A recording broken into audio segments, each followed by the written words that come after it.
تو یہ معراج نبی کی یہ چیز ہے. نبی کو معجزات تو بہت ملے لیکن جو بڑا ہوتا ہے نا اس کے اعتبار سے وہ گفٹ اچھا لگتا. اس کے اعتبار سے اگر کوئی مفتی ہو اس کو آپ 1 روپے کا چاکلیٹ گفٹ نہیں کرتے کیونکہ اس کی شان کے مطابق ہے. اس کے گفٹ تو گفٹ ہے لیکن شان کے مطابق ہے.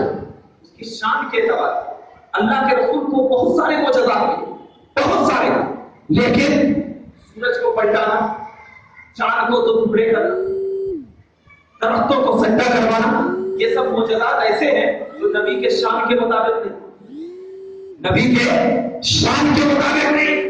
علماء فرماتے ہیں کہ صرف 2 معجزہ ایسے ہیں جو نبی کے شان کے مطابق.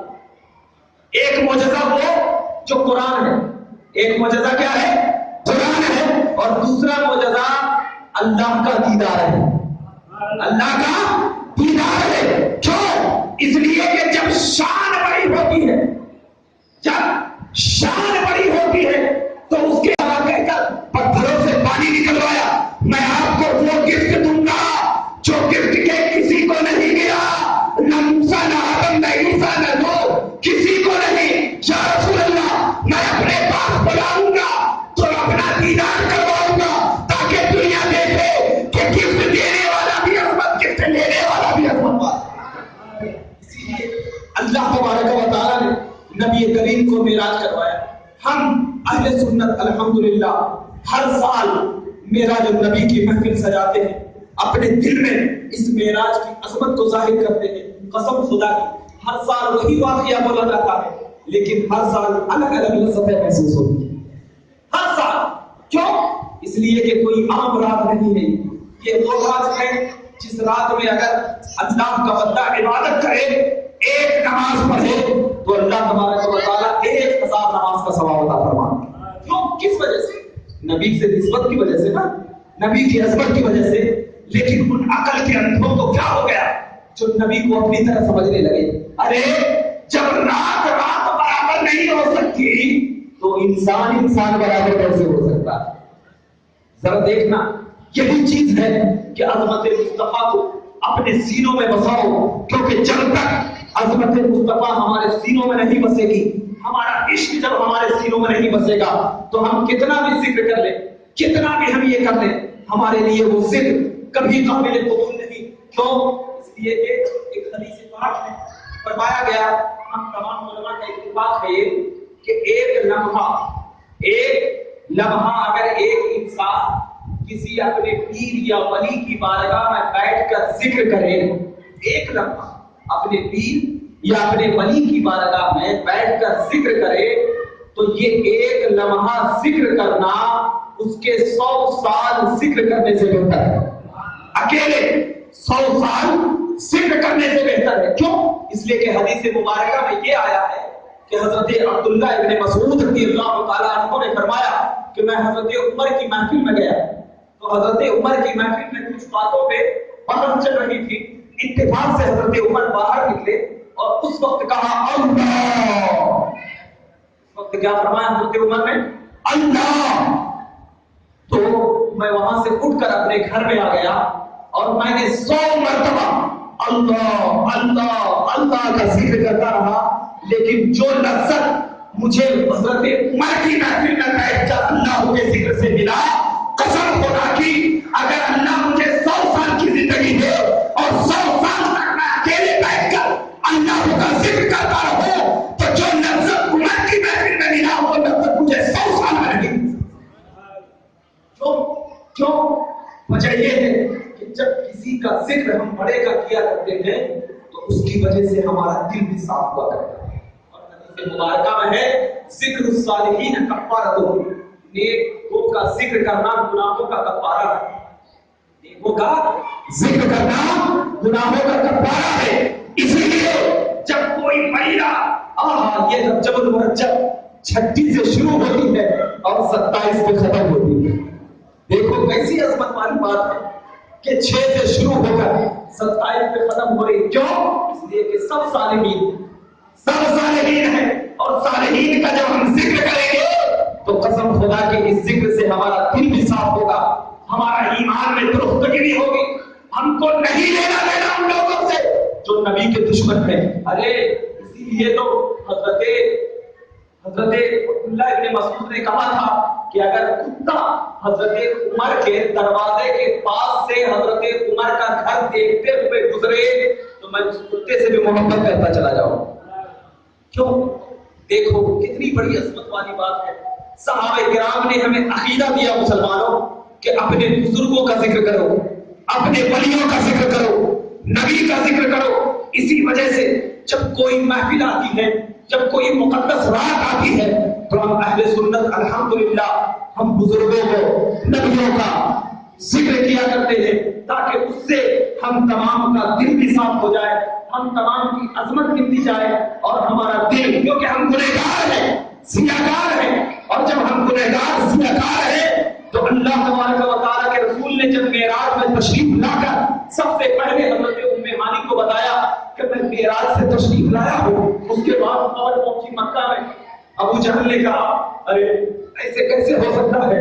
تو حضرت ابو بکر صدیق کو ابو جہل نے کہا اے ابو بکر بتاؤ, کوئی شخص اگر ایسا کہے کہ ایک لمحے میں خدا سے مل کر آیا ہوں تو تو مانے گا؟ مانے گا؟ تو حضرت ابو بکر صدیق نے کہا کہ پہلے یہ تو بتاؤ کہ کہنے والا شخص کون ہے. پہلے یہ تو بتاؤ کہنے والا شخص کون ہے. کہا نہیں, پہلے یہ بولو کہ ماننے والی بات ہے یا نہیں.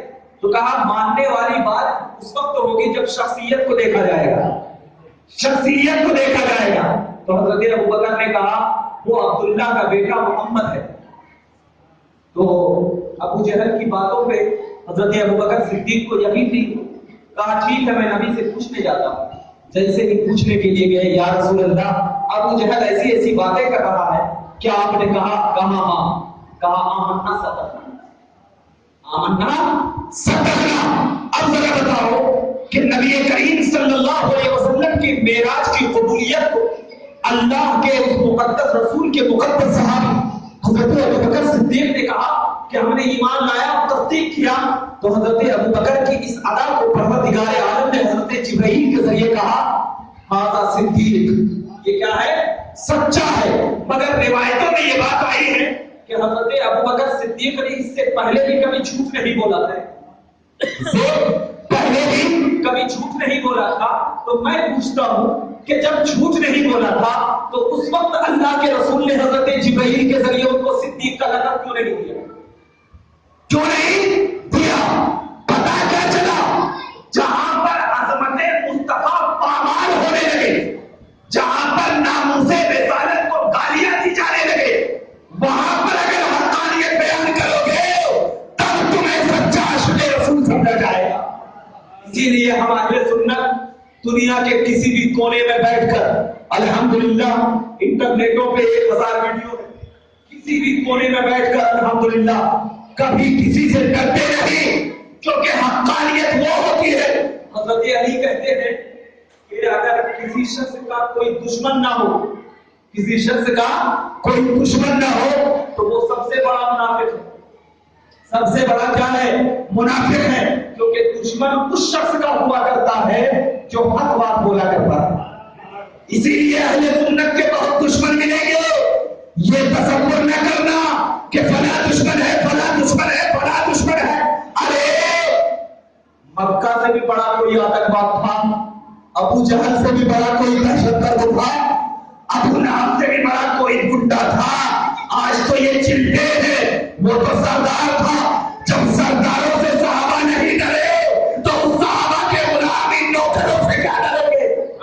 اسی لیے ہر دور میں دشمنی آتی رہے گی, لیکن اہل سنت دل چیر کر کے اس دشمنوں کا مقابلہ کرتا رہے گا اور کہے گا کہ ناموس رسالت کو اگر بچانا ہے تو کبھی ہم اپنے آقا حضور سرکار کلا کو لیا کرتے ہیں, اور جب اسی ناموس رسالت کو بچانا ہے تو کبھی احمد رضا کی تلوار ہوا کرتی ہے, اور جب یہ تلوار ملا کرتی ہے تو قسم خدا کی یہی کہتا ہے کہ دشمن تیار ہو. ہمارے سینوں میں محبت رسول کا وہ جلوہ ہے کہ حضرت جبرائیل نے جب غلامی کا ثبوت دیا تو اپنے ماتھوں کو نبی کے قدموں میں ڈال دیا, اور جب ہم اہل سنت غلامی کا صدقہ دیتے ہیں تو اولیاء کی بارگاہ میں اپنے سروں کو رکھ کر غلامی ثبوت کرتے ہیں. طے ہے کہ ہم تمام لوگ اس محفل میں بیٹھ کر نبی کی عظمت اور نبی کا احترام کرتے ہیں. یہ وہ مقدس رات ہے کہ اس مقدس رات میں ہم تمام کو چاہیے کہ ہم تمام لوگ عظمت مصطفیٰ کے قائل ہوں اور اس رات میں اپنے نبی کا ذکر و اذکار کریں. اس رات میں ہم درود پڑھیں، سلام پڑھیں، ذکر و اذکار کریں، نفل نماز پڑھیں، قرآن کریم کی تلاوت کریں. یہ رات ایسی رات ہے جس رات میں اللہ تبارک و تعالیٰ مسلمانوں کی دعاؤں کو قبول کرتا ہے. آج ہمارے کچھ بچے ہیں جو ایک گاڑی پہ رائڈر کی حیثیت سے پھرتے ہیں، کھاتے ہیں، گھومتے ہیں. کیا فائدہ جاگنے سے؟ ارے جاگنے کوئی تاجر تجارت اس وقت نہیں کرتا جب تک کہ تجارت میں فائدہ نہ ہو. ویسے بھی انسان ہے، ابھی وقت ہے کچھ نیکیاں کما لو تاکہ اللہ کی بارگاہ میں تمہیں جواب دینا پڑے کہ جب تم مر جاؤ گے تو خدا کی بارگاہ میں کیا دکھاؤ گے چہرہ. آج یہاں پہ صرف تقریر سن لینا ہمارے نیکی کی دلیل نہیں ہے. جس طرح آپ تقریر سن رہے ہیں اسی طرح آپ نفلی عبادت کا اہتمام کریں، قرآن پڑھیں، ذکر و اذکار کریں، گناہوں کی توبہ کریں، مولا کریم سے گر گڑا کر اللہ کی بارگاہ میں دعا کریں کہ مولا کریم ہم نے آج تک گناہ کر لیے ہیں، اب سے ہم گناہ نہیں کریں گے، توبہ کریں گے. قسم خدا کی یقین ہے کہ اللہ تبارک و تعالیٰ ہماری دعاؤں کو کبھی رد نہیں کرے گا. اسی پہ میں اپنی تقریر کا اختتام کرتا ہوں. اللہ رب العزت کی بارگاہ میں دعا ہے کہ اللہ تبارک و تعالیٰ ہم تمام کو صحیح راستے پر چلنے کی توفیق عطا فرمائے اور ہم تمام کو سچا پکا عاشق رسول بنائے اور ہم تمام کی نگاہوں میں عظمت مصطفیٰ اور عظمت اولیاء کا چراغ جلائے. وآخر دعوانا الحمدللہ رب العالمین. السلام علیکم.